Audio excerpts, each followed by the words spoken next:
Hey everyone, welcome back to my channel. I'm sure you've all heard by now about these absolutely wild new allegations that have surfaced claiming Meghan Markle was actually expelled from Northwestern University and never obtained her degree. A spokesperson from the school has apparently come forward stating Meghan was caught running a sex trafficking ring on campus and had to be immediately removed. Now I have to say, this one seems extremely far-fetched, but it's causing a massive stir, so I wanted to dive into the details and discuss everything we know so far. First, let's recap the core accusations. A man claiming to be Dr. Jonathan Smith, Vice Provost for Student Affairs at Northwestern, contacted several British tabloids with a bombshell story. He alleged that while attending Northwestern between 1999 to 2003, Meghan was kicked out of the university in her third year for operating an underground prostitution network involving female students. Dr. Smith said they received numerous complaints from victims, and after a lengthy Title IX investigation, indisputable evidence was found linking Meghan directly to coercing and profiting from this illegal sex work on campus.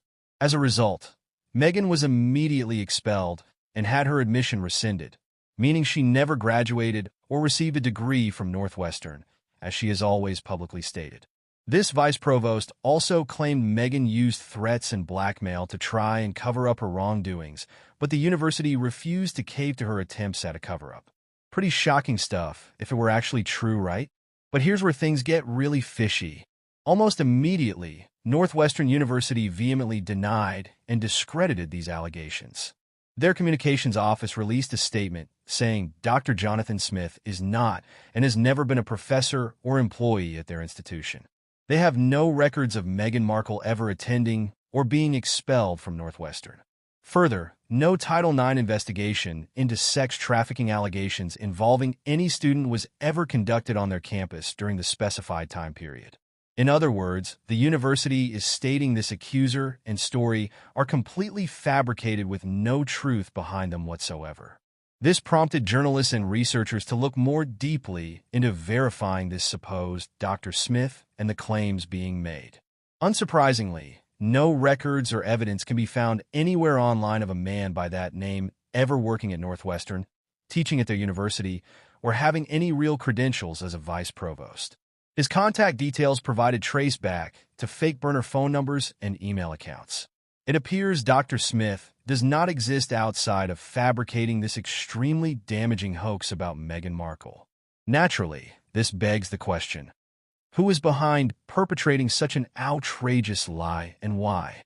Some believe it could be linked to known anti-Meghan trolls and social media personalities with a history of spreading misinformation about her.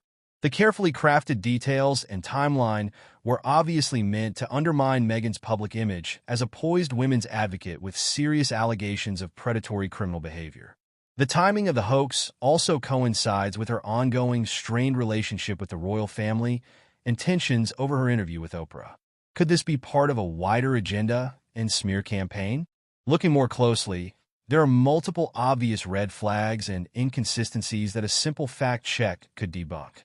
Namely, if Meghan were expelled in disgrace during her third year for such a vile offense over 15 years ago, there is no way it could have been kept totally concealed until now. Expulsions, especially for criminal misconduct, follow students permanently and reports would exist. Further, those claims directly contradict Meghan stating she graduated in 2003, which is verifiably accurate according to public records. The university also confirmed she received communications degrees, so the story does not align with facts. At the end of the day, extraordinary claims require extraordinary evidence. And not only is there zero proof here, but credible sources are outright denying it. I think we need to be responsible about not giving credence or spreading clearly fabricated smears, no matter the target. Although the details were enticing gossip if true, upon any scrutiny, the intent is revealed as a pitiful attempt at character assassination through proven lies and fiction. As content creators, we cannot platform or amplify misinformation in good conscience. The real takeaway here is the lengths some will apparently go to discredit and tear down women in the public sphere, especially women of color. History shows us this type of targeted harassment is sadly all too common. While Meghan Markle is not above reproach or criticism in a fair public discourse, Spreading deliberate hoaxes serves no good purpose and only poisons our ability to have rational discussions. Going forward, I think a healthy amount of skepticism should be applied to any sensational rumors that sound too scandalous or perfect to be true from dubious sources. That's about all I have to say on this particular bizarre lie, but let me know your own thoughts down below. I'm always interested to read other perspectives on these types of controversies. Alright folks, that's the update on the latest ludicrous Meghan rumors to surface. As more information becomes available, I'll be sure to provide updates. In the meantime, please don't forget to subscribe and hit that notification bell if you want to stay informed on future uploads. Thanks so much for watching today's video. I really appreciate you all taking